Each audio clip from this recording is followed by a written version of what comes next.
Police अधीक्षक ग्रामीण क्षेत्राधिकारी महावन के साथ थाना बलदेव क्षेत्र अंतर्गत श्री दाऊजी मंदिर पर होने वाले हुरंगा के दृष्टिगत सुरक्षा व्यवस्था का निरीक्षण किया गया एवं संबंधित को आवश्यक दिशा निर्देश दिए गए।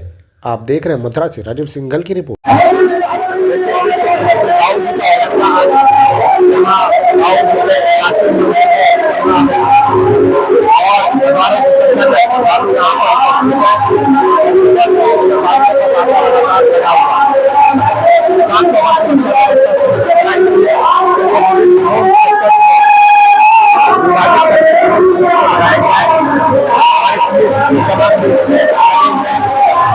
यातायात पुलिस कर्मियों के पर्याप्त